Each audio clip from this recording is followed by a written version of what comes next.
너도 남의 남편 뺏어온 주제에 감히 나한테 이래라 저래라 해? 그 순간 나는 알았다. 이건 단순한 배신이 아니었다.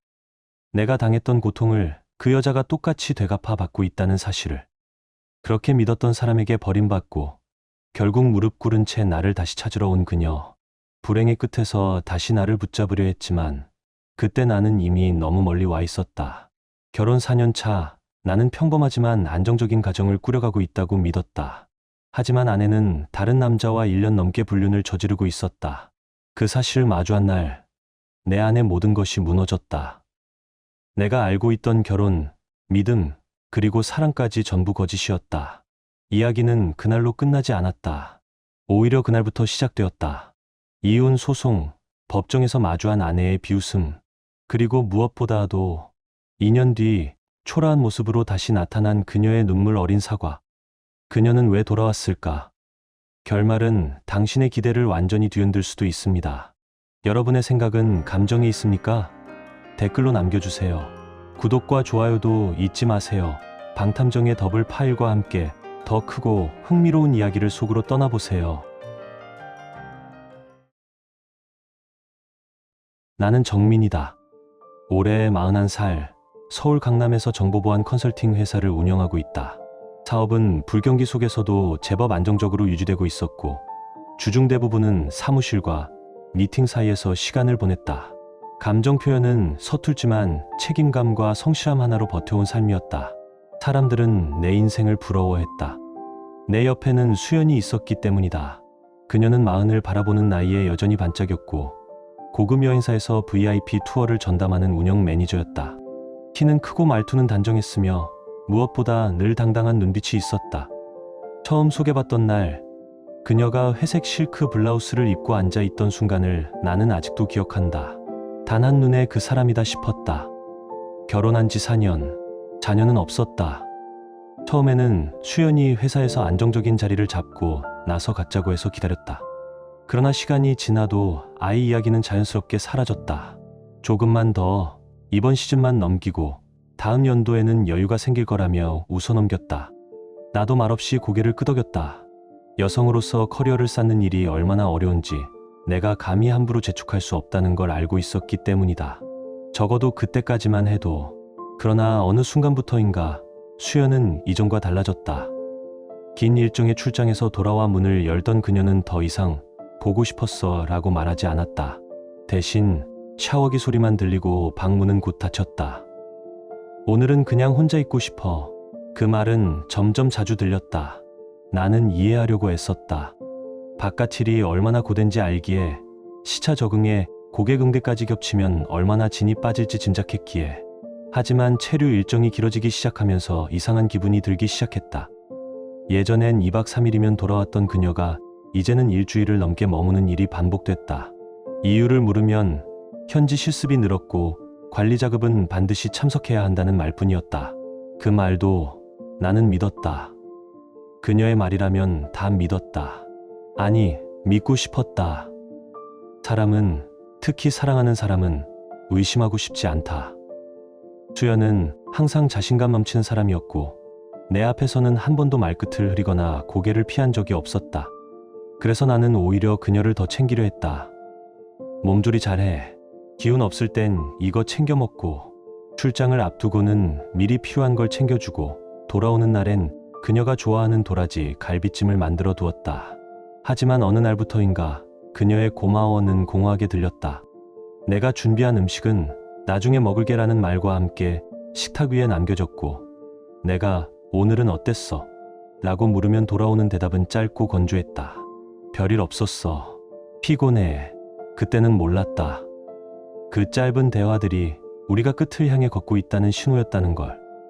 아니, 알고 있었을지도 모른다. 단지 외면하고 싶었을 뿐이다. 힘들지? 몸 관리 잘해. 영양제도 챙겨 먹고. 나는 늘 그렇게 말하며 출장을 앞둔 수연의 짐을 대신 챙겼다. 그녀가 돌아오는 날이면 좋아하는 도라지 갈비찜을 오래 끓여 식탁에 올려두곤 했는데 어느 순간부터 수연은 그 음식 앞에서 미묘하게 표정을 굳혔다. 고마워. 근데 지금은 배불러서 나중에 먹을게. 그 말이 어느 날부터인가 나를 슬프게 했다. 하루를 어떻게 보냈느냐고 묻는 내 질문에도 그녀는 짧게 대답했다. 별일 없었어. 그냥 피곤해. 대화를 피하는 건지 나와 눈을 마주치기 싫은 건지 알 수 없었다. 그래도 나는 참았다.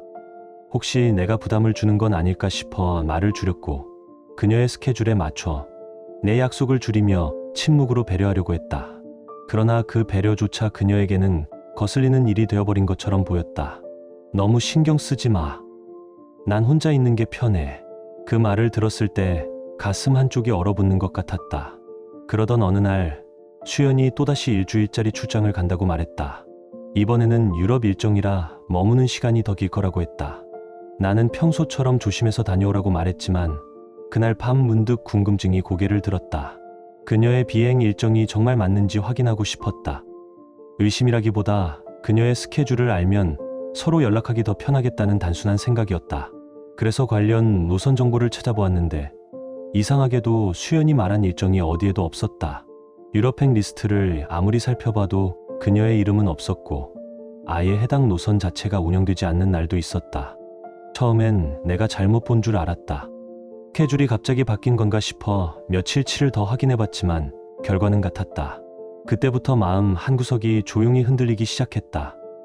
내가 뭔가를 놓친 건지 아니면 그녀가 착각한 건지 아니면 거짓말인지 결론을 내릴 수 없었다. 사랑하는 사람을 의심하는 건 고통스러운 일이었고 나는 그 감정에서 도망치고 싶었다.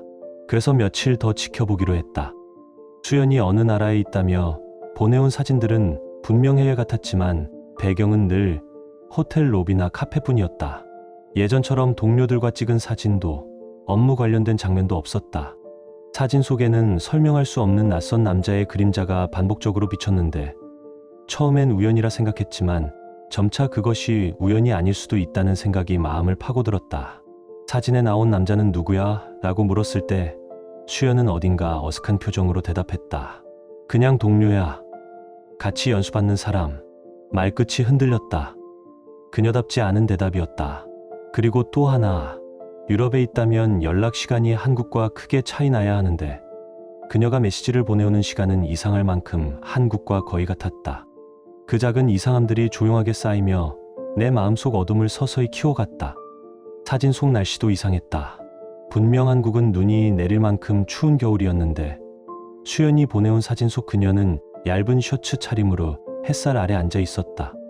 뒤편에는 커다란 야자수가 있었고 주변의 사람들 또한 반팔 차림이었다. 이상했다. 그녀가 말한 유럽 도시라면 지금쯤 영하권일 텐데 하나하나 작고 무해해 보이던 퍼즐 조각들이 이상하리만치 서로 맞지 않았다. 그 불일치는 점점 내 안에 어떤 확신으로 자라기 시작했다. 결국 나는 결심했다. 내가 직접 확인해야겠다고. 더 이상 불안에만 기대어 눈치를 보고 싶지 않았다. 내 눈으로, 내 몸으로 그녀가 정말 어디에 있는지를 확인하고 싶었다. 수연은 이번에도 일주일간의 출장을 떠난다고 했다. 이번에는 싱가포르라며 현지 교육 프로그램에 참석한다고 했다. 나는 언제나처럼 잘 다녀오라며 웃었지만 속으로는 계획을 세우고 있었다. 그날 밤 나는 항공권을 검색했고 이튿날 아침엔 짐을 챙겨 인천공항으로 향했다. 그녀를 배웅하기 위함이 아니었다. 그녀가 정말 출국하는지 어디로 가는지를 두 눈으로 확인하기 위함이었다. 출국장 입구 근처 사람들 사이로 수연의 모습이 보였다. 그녀는 평소보다 가벼운 차림이었다. 캐리어도 작아 보였다. 말끔한 외모에 미소를 띠고 있었고 전화 통화를 하며 빠르게 게이트 안으로 들어갔다. 그 순간 나는 스스로를 부끄럽게 느꼈다. 내가 너무 과민한 건 아닐까? 그녀는 그저 바쁜 것뿐이고 나는 그 피로를 이해하지 못한 것뿐일지도 모른다고. 그러나 그 느낌은 오래가지 않았다. 불안은 여전히 가슴 한구석을 짓눌렀다. 나는 그녀가 말한 호텔을 검색했다. 서울에서 예약이 가능한 사이트였기에 부대 시설과 내부 사진이 상세히 나와 있었다. 그런데 수연이 보내온 로비 사진과 공식 홈페이지의 사진이 미묘하게 달랐다. 소파의 위치, 조명의 디자인, 벽에 걸린 액자의 구성. 얼핏 비슷했지만 전혀 다른 공간이었다. 그 순간 나는 깨달았다. 수연은 싱가포르에 있지 않았다. 내가 잘못 본 것이 아니라 그녀가 나를 속이고 있는 것이었다. 나는 다시 그녀가 보냈던 사진들을 모아 배경을 분석했다. 빛의 각도, 창문 너머의 간판, 테이블 위의 전단지까지 구석구석 캡처해가며 검색을 이어가자 결국 익숙한 건물 구조가 포착됐다. 방콕이었다. 태국의 중심가에 있는 여행객들이 자주 묵는 고급 호텔 중 하나였다. 왜 거짓말을 한 걸까? 출장지를 잘못 말한 걸까? 아니면 정말 무언가를 숨기고 있는 걸까? 의문은 의심으로, 의심은 분노로 바뀌었다. 나는 더는 견딜 수 없었다. 결국 항공권을 예약했다. 그 호텔을 직접 찾아가 보기로 했다. 회사엔 급한 미팅이 생겼다고 둘러댔고 비행기 안에서는 한숨도 자지 못한 채 내내 머릿속을 정리했다. 방콕에 도착하자마자 나는 택시를 타고 그녀가 있을 법한 호텔들부터 돌기 시작했다. 사진 속 배경, 건물 외벽, 창문 테라스의 구조, 로비의 대리석 결 무늬까지 하나하나 확인해가며 찾았다.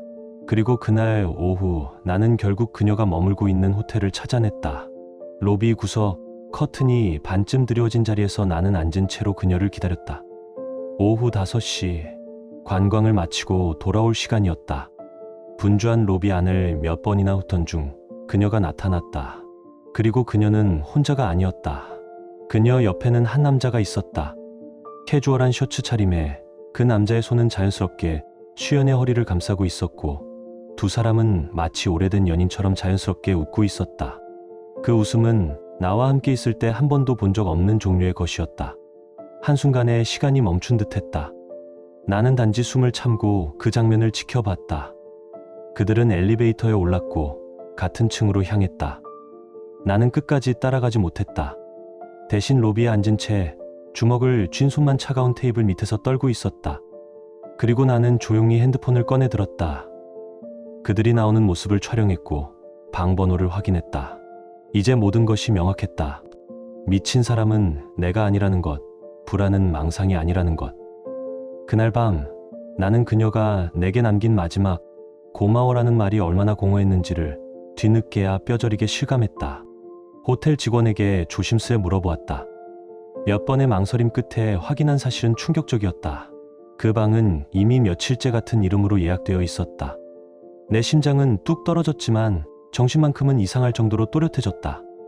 이제 감정이 아니라 전략이 필요했다. 함부로 들이대선 안 됐다. 차갑고 체계적으로 움직여야 했다. 다음날 아침 나는 다시 호텔 로비에 앉았다. 출입문을 주시하던 중 두 사람이 나오는 모습이 눈에 들어왔다. 자연스럽게 어깨를 맞대고 조식을 먹으러 향했다. 그 후엔 관광지로 향하는 모습까지 따라갔다. 그들의 대화, 걸음걸이, 손의 거리, 전부가 연인 사이였다. 아니, 그보다 더 가까운 무언가였다. 그리고 그 중에서 가장 나를 괴롭게 만든 것은 바로 아내의 표정이었다. 그녀는 웃고 있었다. 해맑게, 자유롭게 내 앞에서는 결코 본 적 없는 표정이었다. 그 남자의 앞에서 아내는 완전히 다른 사람이 되어 있었다. 나는 그 순간 확신했다. 이 여자는 더 이상 나를 사랑하지 않는구나. 아니, 애초에 나를 사랑한 적이 있었을까? 한국으로 돌아온 뒤 며칠 동안 혼자 방 안에 틀어박혀 고민했다. 당장 따져 물을까? 아니면 더 큰 그림을 그릴까? 섣부르게 움직이면 오히려 역으로 당할 수도 있었다. 나는 더 확실한 증거를 수집하기로 마음먹었다. 며칠 뒤 아내는 다시 해외 출장을 간다고 말했다. 이번에는 홍콩이란다. 노선 확장 관련 회의가 있다며 설명을 늘어놓았다. 나는 고개를 끄덕였지만 이미 사설 탐정을 고용한 상태였다. 더 이상 혼자 움직일 수 없었다. 전문가의 시선과 자료가 필요했다. 탐정의 보고서는 충격 그 자체였다. 아내의 분류는 무려 1년 넘게 지속되고 있었고 상대는 같은 항공사 소속의 기장이었다. 이름은 김영준, 나이 차는 3살, 이혼 경력 있음. 그들은 출장이라는 명목으로 수차례 해외에서 만났고 실제로는 휴가를 내고 연애를 즐기고 있었다. 심지어 회사 동료들조차 아내가 유부녀인 걸 모르고 있었단다. 아내는 회식 자리에서조차 자신을 미혼인 양 행동해왔고 상대방도 그것을 당연시하고 있었다. 이제는 더 미룰 수 없었다. 내가 꺼내든 마지막 카드는 대면이었다. 그날도 아내는 출장을 떠난다며 집을 나서려 했다. 나는 조용히 물었다. 이번엔 어디로 가는 거야? 그녀는 망설임도 없이 답했다. 홍콩. 새로운 노선 회의가 있어서. 그 순간 나는 더 이상 참을 수 없었다. 그만해. 더 이상 거짓말하지 마. 아내의 표정이 순간 굳었다. 무슨 말이야? 하지만 그녀의 눈은 이미 들켰음을 알고 있었다. 나는 준비한 자료들을 책상 위에 하나씩 꺼냈다. 방콕에서 찍은 사진, 탐정이 수집한 증거들, 출입 기록, 통화 내역 출장이라던 날의 항공권 발급 기록까지. 아내는 처음엔 당황한 듯 했지만 곧 태도를 바꿨다. 그래. 맞아. 나 다른 사람 사랑해. 이제 어쩔 건데? 그녀는 전혀 죄책감을 느끼지 않았다. 오히려 가볍게 웃기까지 했다. 숨기지 않아도 되니까 편하다. 그녀는 그렇게 말했다. 이혼하자. 점심 메뉴를 고르듯 담담한 목소리였다. 나는 그 순간 눈앞의 여자가 더 이상 내가 알던 사람이 아님을 실감했다. 정말 그게 내가 할 말이야? 그녀는 냉소를 지으며 대답했다. 뭘 더 바래? 미안하다고 무릎 꿇으면 용서라도 해줄 거야? 난 마음 떠난 지 오래야. 억지로 붙잡는다고 의미 없어. 그 말에 나는 다시 물었다. 상대는 누구야? 아내는 눈도 깜짝하지 않고 대답했다. 김영준. 우리 회사 기장이고 나보다 3살 많아. 이혼했고 지금은 혼자야. 그 태도는 차라리 경멸스러웠다. 나는 속으로 결심했다. 이혼은 하되 반드시 그에 합당한 대가를 치르게 하겠다고. 좋아. 이혼하자. 대신 법적으로 끝까지 간다. 위자료 받을 거고 그 남자한테도 상간자 소송 걸 거야. 아내는 피식 웃었다. 그래, 원하는 대로 해. 어차피 돈은 내가 더 많아. 위자료 받아서 잘 살아. 난 진짜 사랑하는 사람과 새로운 인생 시작할 거야. 그 순간 온몸에 뜨거운 분노가 끓어올랐다. 나는 감정을 드러내지 않았다. 그녀에게 조용히 말했다. 그렇게 생각하는 거라면 나중에 후회하지 마. 그 한마디를 남기고 자리를 떴다. 이혼 소송은 생각보다 훨씬 복잡했다. 변호사와 여러 차례 상담하고 수십 개의 증거를 정리하며 재산 분할을 위한 자료까지 준비해야 했다.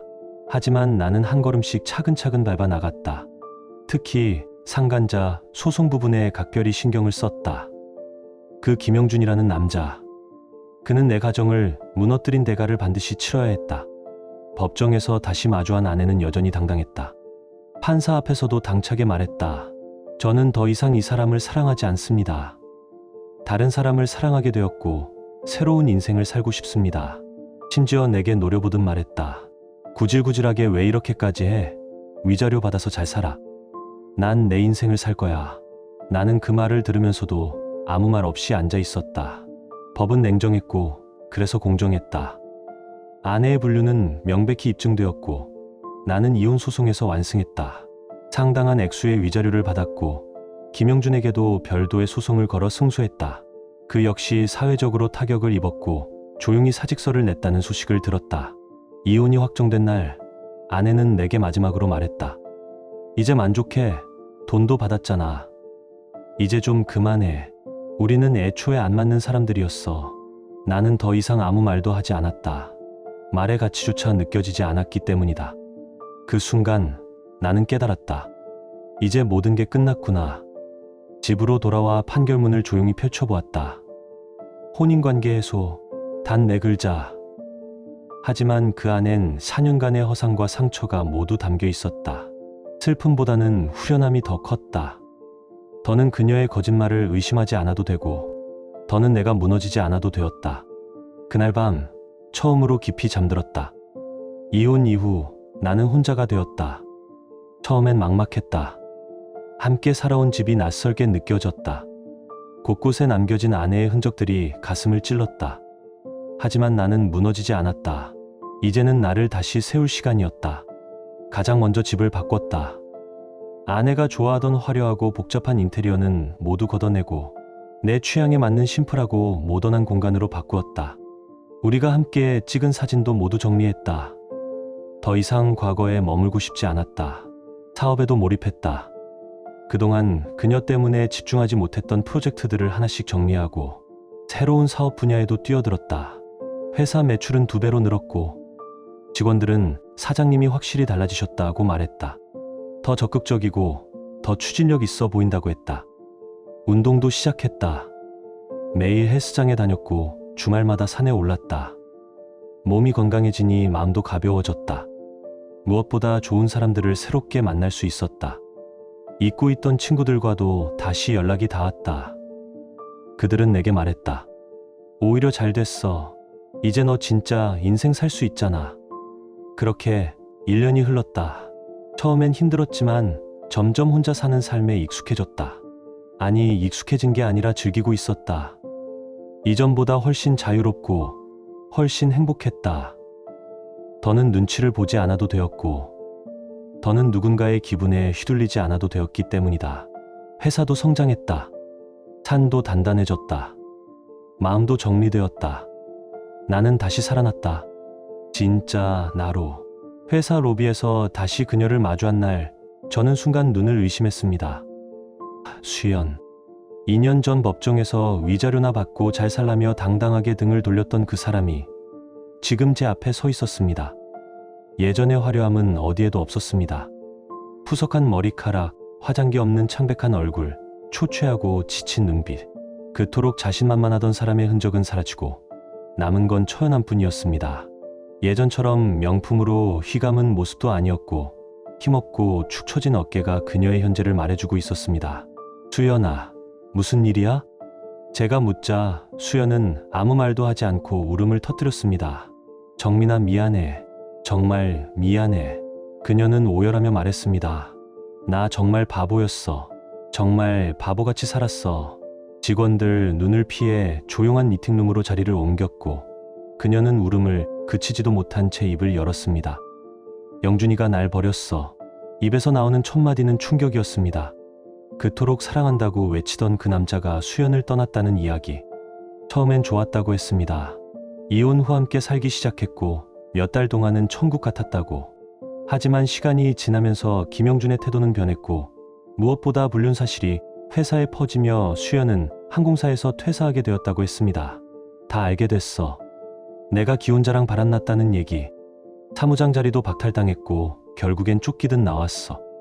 그녀는 일이 없는 채 김영준에게 경제적으로도 감정적으로도 의지하게 되었고, 그럴수록 김영준은 점점 수연을 귀찮아했습니다. 그리고 어느 날 김영준은 또 다른 여자와 바람을 피우기 시작했다고 했습니다. 25살짜리 신입 승무원이야. 내가 따지니까 그 사람이 뭐라 했는지 알아? 너도 남의 남편 뺏어온 주제에 나한테 이래라 저래라 하지 마. 그 말 듣고 나 무너졌어. 그녀는 분노와 절망 사이에서 흔들리는 얼굴로 말했습니다. 제가 예전에 들었던 말이었습니다. 수연이 저에게 했던 말. 이제 그 말이 똑같이 그녀에게 돌아온 것이었습니다. 그래서 헤어진 거야? 제가 묻자 그녀는 고개를 떨구며 대답했습니다. 응, 완전히. 3개월 전부터 그 사람은 신입 여자랑 같이 살고 있어. 나한테는 애초에 우린 일시적인 관계였다고 했어. 수연은 직장도, 사랑도, 심지어 가족의 지지도 잃었습니다. 엄마 아빠도 김영준 따라간 거 알게 되면서 전화조차 안 받아. 그녀는 조심스레 마지막 희망을 꺼냈습니다. 정민아, 혹시 우리 다시 시작할 수 있을까?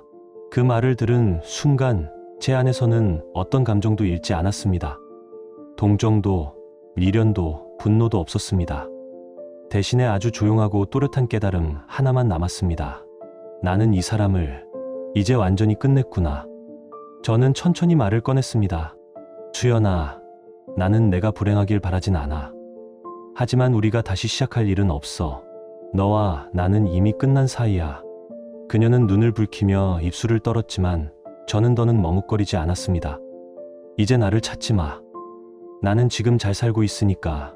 그 말을 마지막으로 저는 자리를 떴습니다.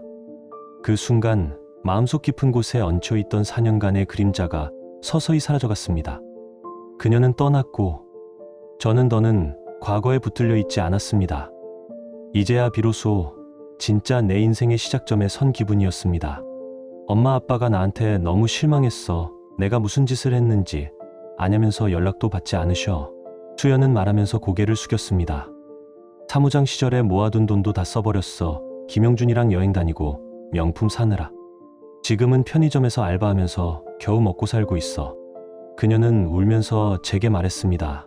정민아, 나 정말 잘못했어. 내가 얼마나 바보 같았는지 이제야 알아. 너 같은 좋은 사람을 내가 버리고 뭐 한 거야. 그러더니 수연은 무릎을 꿇었습니다. 다시 시작할 수 없을까? 다시는 그런 실수 안 할게. 정말 진심으로 후회하고 있어. 그 모습을 보며 제 마음은 복잡했습니다. 분명히 인과응보라는 생각이 들었지만 동시에 너무 초라해진 모습에 안쓰러운 마음도 들었죠. 하지만 전 차갑게 입을 열었습니다. 수연아, 넌 나를 사랑한 적 없어. 넌 내가 가진 걸 사랑했을 뿐이야. 그 말을 들은 수연은 고개를 흔들며 외쳤습니다. 아니야, 나 정말 너를 사랑했어. 지금도 사랑해. 거짓말하지 마. 제가 말했습니다. 정말 날 사랑했다면 1년 넘게 다른 남자랑 불륜을 저지를 수 있었겠어? 법정에서 나한테 구질구질하다고 말할 수 있었겠냐고. 수연은 말문이 막혔는지 다시 울기 시작했습니다. 한참 후 그녀는 떨리는 목소리로 말했어요. 그때는 내가 정신이 없었어. 김영준한테 홀렸던 거야. 지금 생각하면 정말 미친 짓이었어. 홀렸다고? 1년 넘게? 저는 냉소적인 웃음을 지었습니다. 수연아, 정신 차려. 그건 내가 선택한 거야. 화려하고 자극적인 사랑, 스릴 넘치는 불륜을 내가 원해서 택한 거라고. 이제 와서 그게 실패했으니까 안전한 곳으로 돌아오려는 거지. 수연은 고개를 저으며 계속 부정했습니다. 아니야, 정말 아니야. 나는 너를 진심으로 사랑했어. 잃고 나서야 알았어. 너 같은 사람이 얼마나 소중한지. 하지만 저는 더 이상 흔들리지 않았습니다. 수연아, 내가 날 다시 찾아온 건 사랑 때문이 아니야. 기댈 곳이 없어서야. 김영준이 너를 버리지 않았으면, 친정에서 받아줬다면, 경제적으로 여유가 있었다면 넌 절대 나를 다시 찾지 않았을 거야. 그 말에 수연은 아무 말도 하지 못했습니다. 정확히 찔린 거죠. 그녀는 절망 속에 제가 마지막 남은 도피처였던 겁니다. 그래도 우리가 함께 보낸 시간들은 진짜였잖아. 처음엔 정말 사랑했잖아. 수연이 마지막으로 호소했습니다. 처음엔 그랬을지도 모르지. 하지만 넌 그 사랑을 스스로 버렸어. 다른 남자를 선택했고 날 법정에서 모욕했지. 그리고 지금 와서 다시 시작하자고? 그건 너무 이기적인 거 아니야? 수연은 한참을 울더니 조심스럽게 물었습니다. 그럼 용서는 해줄 수 있어? 저는 잠시 생각한 뒤 조용히 말했습니다. 그래, 용서는 해줄게. 더 이상 너한테 화도 나지 않아. 하지만 돌아갈 수는 없어. 우린 이미 끝났어. 왜? 왜 안 돼? 수연이 눈을 부릅뜨며 물었습니다. 왜냐하면 나는 이제 더 이상 너를 사랑하지 않으니까. 너를 보면 동정심은 들어. 하지만 사랑은 느껴지지 않아. 그리고 무엇보다 난 이제 널 믿을 수 없어. 수연은 충격을 받은 듯 말을 잃었습니다. 정말 기회를 줄 수 없어? 나 이렇게 진심으로 뉘우치고 있는데. 수연아, 기회는 이미 줬어. 결혼이라는 이름으로. 근데 넌 그 기회를 스스로 버렸지. 인생엔 되돌릴 수 없는 일들이 있어. 이것도 그 중 하나야. 저는 조용히 일어서며 말했습니다. 이제 가. 그리고 다시는 나를 찾지 마. 나는 내 새로운 인생을 살고 있어. 너도 내 방식대로 살아가. 수연은 마지막까지 매달렸습니다. 정민아, 제발. 정말, 제발. 하지만 저는 단호했습니다. 안녕, 수연아. 건강하게 살아. 수연이 떠나는 그 순간 저는 묘한 해방감을 느꼈습니다. 마침내 모든 짐을 내려놓은 느낌이었습니다. 마침내 모든 것이 정리된 기분이었어요.